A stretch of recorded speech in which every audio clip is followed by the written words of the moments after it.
Hello दोस्तों, नमस्कार। मेरा नाम मनीष कुमार गुप्ता है और आपका स्वागत है हमारे इस खूबसूरत से चैनल में, जो कि आपको देता रहता है एजुकेशन से रिलेटेड हर छोटी अपडेट को। यदि इस चैनल पर पहली बार आए हैं तो हमारे चैनल अपडेट एजुकेशन पॉइंट को सब्सक्राइब करना ना भूलें, ताकि आप पा सकें एजुकेशन से रिलेटेड हर एक छोटी सी अपडेट को। दोस्तों, हम लोग आज बात करने वाले हैं एनटीए नीट 2022 के बारे में, नेशनल एलिजिबिलिटी इंट्रेंस कम टेस्ट। दोस्तों, ये एक मेडिकल इंट्रेंस एग्ज़ाम है। इससे पहले जितने भी इंट्रेंस एग्ज़ाम कराए जाते थे, अलग अलग यूनिवर्सिटी लेवल पर, अलग अलग मेडिकल कॉलेज लेवल पर, अलग अलग स्टेट लेवल पर कराए जाते थे। इससे पहले पीएमटी, सीपीएमटी और जिपमर, एम्स, इन तमाम सारे मेडिकल इंट्रेंस एग्ज़ाम कराए जाते थे अपने अपने यूनिवर्सिटी पे। कुछ ऐसी भी यूनिवर्सिटी थी जो कि अपना खुद का इंट्रेंस एग्ज़ाम कराती थी। इन सारे इंट्रेंस एग्ज़ाम को हटाकर एक कॉमन इंट्रेंस एग्ज़ाम लगाया गया, जिसको हम लोग नीट कहते हैं, नेशनल एलिजिबिलिटी इंट्रेंस कम टेस्ट। यदि आप भी एमबीबीएस, बीडीएस, बीयूएमएस, बीएएमएस या फिर बीएससी नर्सिंग करना चाहते हैं तो आपको भी नीट 2022 में एक अच्छे रैंक के साथ क्वालिफाई करना होगा, ताकि आपको भी एक मेडिकल सीट मिल सके। यदि आपका स्कोर अच्छा रहता है, आपका रैंक अच्छा रहता है, तो आपको एक गवर्नमेंट मेडिकल कॉलेज मिलेगा, और यदि आपका स्कोर कम रहता है तो आपको प्राइवेट कॉलेज की तरफ जाना होगा, जिसकी फ़ीस काफ़ी ज़्यादा होती है। यदि आप भी एडमिशन लेना चाहते हैं किसी मेडिकल कॉलेज में, यदि आप भी चाहते हैं कि आप भी एमबीबीएस करें, तो आपको इस फॉर्म को भरना होगा, जिसकी लास्ट डेट 6 मई 2022 है और पेमेंट की डेट 7 मई 2022 है। दोस्तों, मैं आपसे फ़ीस क्राइटेरिया बता दूं कि जो जनरल कैंडिडेट्स के लिए फ़ीस है वो 1600 रुपये है, और जो ओबीसी कैंडिडेट्स के लिए है उनको 1500 फ़ीस देना होगा, और जो एसटी एससी रिज़र्व कैटेगरी के हैं उनको 900 रुपये ऑनलाइन पेमेंट करना होगा। दोस्तों, अब सबसे अहम बात कर लेते हैं कि इसका एग्ज़ाम कब होने वाला है। इसका एनटीए की तरफ से डेट रिलीज़ कर दिया गया है। 17 जुलाई 2022 को इसका एंट्रेंस एग्ज़ाम होगा, और ये एनटीए की तरफ से इस डेट को जारी कर दिया गया है। हम लोग बात कर लेते हैं कि इसकी एलिजिबिलिटी क्या है। तो 10+2 इंटरमीडिएट आप किसी भी रिकॉग्नाइज बोर्ड से पीसीबी सब्जेक्ट्स में एटलीस्ट 50% मार्क्स आपके होने चाहिए, और कुछ रिज़र्व कैटेगरी के लिए कुछ कम है, जो कि 40% मार्क्स पीसीबी में आपके होने चाहिए, ताकि आप इस एंट्रेंस एग्ज़ाम के फॉर्म को फिलअप कर सकें। दोस्तों, हम आपको बता दें कि फिजिक्स, केमिस्ट्री, बायोलॉजी को मिलाकर आपके 50% मार्क्स एटलीस्ट होने चाहिए, ताकि आप इस फॉर्म को भर सकें। जो बच्चे अपीयरिंग में एग्ज़ाम देते हैं तो उनका भी रिज़ल्ट नहीं आया है, या फिर एग्ज़ाम चल रहा है, या फिर एग्ज़ाम होने वाला है, तो जब तक फर्स्ट काउंसलिंग होगी आपकी रिज़ल्ट आ जाएगा। यदि आप परसेंटेज क्राइटेरिया को क्वालिफाई नहीं कर पाते हैं तो आपका एंट्रेंस एग्ज़ाम कैंसिल माना जाएगा। यदि आप दिए गए परसेंटेज क्राइटेरिया को फॉलो नहीं करते हैं तो आपका एंट्रेंस एग्ज़ाम में फेल माना जाएगा। दोस्तों, हम एज लिमिट की भी बात कर लें कि क्या मिनिमम एज होनी चाहिए, क्या मैक्सिमम एज होनी चाहिए इस फॉर्म को फिलअप करने के लिए। तो दोस्तों, नीट की तरफ से ये गाइडलाइंस जारी किया गया है कि मिनिमम 17 साल, मिनिमम 17 ईयर आपकी एज होनी चाहिए अगर इस फॉर्म को आप भरना चाहते हैं। तो यदि आपकी एज 17 ईयर से कम है तो आप इस फॉर्म को नहीं भर सकते हैं, और मैक्सिमम एज 25 ईयर है। यदि आप 25 साल के हैं तो आप इस फॉर्म को भर सकते हैं। कई सारे बच्चों को दिक्कत होती है कि क्या हम एंट्रेंस एग्ज़ाम के फॉर्म को भरने के टाइम किन किन बातों पर ध्यान दें। तो मैं आपको नंबर वाइज बताता जाऊंगा कि पहले आप एक passport size photo with white background, और नीचे आपके नाम के साथ फ़ोटो के डेट ऑफ पिक्चर, किस दिन फ़ोटो खींचा गया है, ये होना चाहिए। और फ़ोटो का जो डेट है या जो फ़ोटो खिंचवा रहे हैं आप, वो जल्द का जल्द हो, ज़्यादा पुराना फ़ोटो नहीं एक्सेप्ट किया जाता है। और दूसरा कि आप आधार नंबर अपने साइबर कैफ़े के पास ज़रूर लेकर जाएं, वह आपका आधार नंबर भी चाहिए। और तीसरी चीज़ कि आपके फिंगरप्रिंट्स, जो कि हर बार लेफ़्ट लगते थे, अब इस बार सारे के सारे 10 उंगलियों का फिंगरप्रिंट लग रहा है, तो आप इस बात का ध्यान दें। कई बच्चों के सवाल होते हैं कि एग्ज़ाम फॉर्म भरने के टाइम हमें कोड पूछा जाता है कि हम कोड क्या डालें। तो डिफरेंट कोड हैं, 6-7 कोड हैं जो कि आपको डालना चाहिए।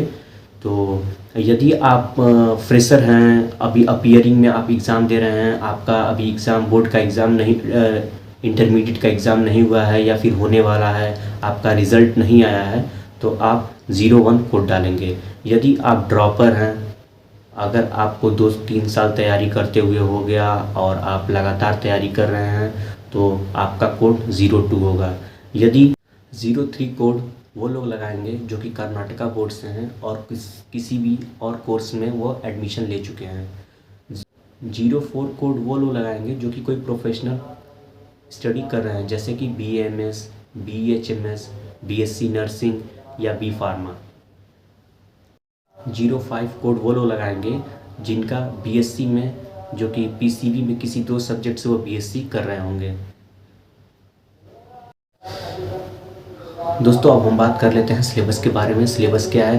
तो सिलेबस आपको हम बता दें कि जो भी NCERT की किताब आती हैं 11th-12th की, 11th और 12th PCB physics chemistry biology में आपके NCERT ही बेस होते हैं, NCERT से ही क्वेश्चन बनाए जाते हैं।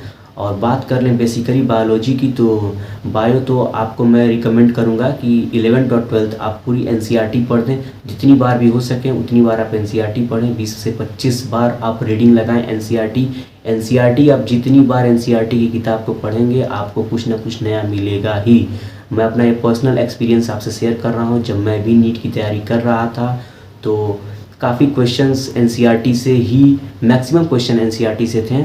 और जो केमिस्ट्री है, केमिस्ट्री में जो सेकंड बुक आती है 12th की, तो जितने भी उसमें केमिस्ट्री को आप क्लास 12th की जो सेकंड पार्ट की जो बुक आती है केमिस्ट्री की, उसको आप ज़्यादा से ज़्यादा रीडिंग करने का काम करें, क्योंकि जो लास्ट चैप्टर हैं कुछ वो काफ़ी थियोरेटिकल हैं और जो नेमिंग रिएक्शन वगैरह आते हैं, इनको मैं आपको रिकमेंड करूँगा कि आप NCERT को ही फोकस करें फ़िलहाल के लिए। और कुछ लोग काफ़ी कंट्राडिक्शन करते हैं कि बायोलॉजी में जो कि 2-3 चीज़ में काफ़ी उन लोग को कन्फ्यूज़न होता है कि अर्थवर्म, कॉकरोच और फ्रॉग जैसे कुछ क्वेश्चन है कि आएंगे कि नहीं आएंगे, कि सिलेबस से हट गए हैं। तो हम आपको बता दें कि पिछली साल जब हम लोगों ने नीट का फॉर्म भरा था तो ये ऐसा कुछ था कि ये नहीं आएगा, लेकिन उससे क्वेश्चन आए थे और हम लोग के सर ने पढ़ाए थे। देखिए, आप पूरा सिलेबस पढ़ लीजिए और 2-3 कीड़े मकोड़ों के लिए आप अपना 2-3 क्वेश्चन अगर छोड़ देते हैं या फिर 2 क्वेश्चन या फिर 1 क्वेश्चन आ भी जाता है तो वो 4 नंबर का होता है। और आप सोच सकते हैं कि 4 नंबर यदि आपका नहीं आता है तो आपकी रैंक कहाँ जाएगी। तो पूरा सिलेबस पढ़ने के बाद आप अगर 2-3 कीड़े मकोड़ों की वजह से डर रहे हैं तो आप बिल्कुल गलत कर रहे हैं। आपको बेसिकली पढ़ लेना चाहिए, क्या दिक्कत है, उससे बहुत कुछ ज़्यादा नहीं आता है। सर्कुलेटरी सिस्टम देख लीजिए, उसका डाइजेस्टिव सिस्टम देख लीजिए, थोड़ा बहुत डायग्राम देख लीजिए, इन्हीं तरह से क्वेश्चन आते हैं। और बेसिकली मैं कहूँगा बायोलॉजी में आप पूरा फोकस कीजिए NCERT पे। मैं आपको यही रिकमेंड करूँगा। दोस्तों, मैं आपको बता दूं कि क्वेश्चन पेपर का पैटर्न कैसा होगा। इससे पहले पिछली बार भी 200 क्वेश्चन आए थे, उससे पहले 180 क्वेश्चन आते थे, लेकिन पिछली बार से ही इस पैटर्न को चेंज किया गया है और 200 क्वेश्चन टोटल आते हैं। हर सब्जेक्ट में आपके 50-50 क्वेश्चन होते हैं, चारों सब्जेक्ट के मिला के। जियोलॉजी, बॉटनी, केमिस्ट्री और फिज़िक्स। जियोलॉजी के 50 क्वेश्चन, बॉटनी के 50 क्वेश्चन, केमिस्ट्री के 50 क्वेश्चन और फिजिक्स के 50 क्वेश्चन। जो इनमें होता है A और B सेक्शन करके होता है, हर सब्जेक्ट में होता है। सेक्शन A में 35 क्वेश्चन होते हैं, 35 क्वेश्चन जो कि आपको कंपलसरी होता है करना। और सेक्शन B में 15 क्वेश्चन और होते हैं जो कि आपको, जिसमें से कोई केवल 10 ही करने होते हैं और वो ऑप्शनल होते हैं। आपको कोई 15 में से 10 ही करने हैं और ये चारों सब्जेक्ट में होते हैं। ऐसा ही जियोलॉजी में भी होता है, ऐसा बॉटनी में भी होता है और ऐसा ही केमिस्ट्री और ऐसा ही फिजिक्स में भी होता है। और आपको टोटल 180 क्वेश्चन ही अटेंड करने होते हैं। पिछली बार 180 मिनट ही मिले थे और काफ़ी बार हम लोग को बीच बीच में डिस्टर्ब भी किया गया था सिग्नेचर के लिए, हर घंटे पे सिग्नेचर कराए जाते थे। इस बार NTA ने आपको 20 मिनट और बढ़ा दिए हैं ताकि आपके क्वेश्चन तो बढ़ें लेकिन आपके टाइम भी वही रह गए। तो पिछली बार को देखते हुए, पिछली बार के दिक्कत को देखते हुए इस बार आपको 20 मिनट एक्स्ट्रा किया गया है, 20 मिनट बढ़ाया गया है। अब 200 क्वेश्चन पे 200 मिनट ही होंगे, तो ये काफ़ी अच्छी बात है। 20 मिनट बहुत होता है एक एंट्रेंस एग्ज़ाम को लेकर। तो ये एक छोटी सी अपडेट थी आपको, तो हमने सोचा कि इस वीडियो में ये भी दे दें। जितने लोग भी इस चैनल पर पहली बार आए हैं तो मैं उनसे कहूँगा कि आप इस चैनल को सब्सक्राइब कर लीजिए। और एडमिट कार्ड से लेकर रिज़ल्ट से लेकर और काउंसलिंग तक मैं आपको नीट से रिलेटेड इस एंट्रेंस एग्ज़ाम से रिगार्डिंग जो भी डॉक्यूमेंट आपके लगेंगे काउंसलिंग में या फिर जो भी होगा मैं आपको अपडेट करता रहूँगा। मेरे काफ़ी फ्रेंड्स जो कि MBBS कॉलेज में पहुँच चुके हैं और उनसे मेरी अभी भी बात होती है, और अभी कुछ और भी एस्पिरेंट हैं जो कि अभी तैयारी कर रहे हैं, तो उन सारे से मैं कांटेक्ट में रहता हूं और उनसे ही मैं जानकारी लेकर आपको शेयर करता हूं। यदि इस चैनल पर आप पहली बार आए हैं तो हमारे चैनल अपडेट एजुकेशन पॉइंट को सब्सक्राइब कर दीजिए ताकि एजुकेशन से रिलेटेड आपको हर एक अपडेट मिल सके। Thank you so much for watching this video. धन्यवाद। जय हिंद।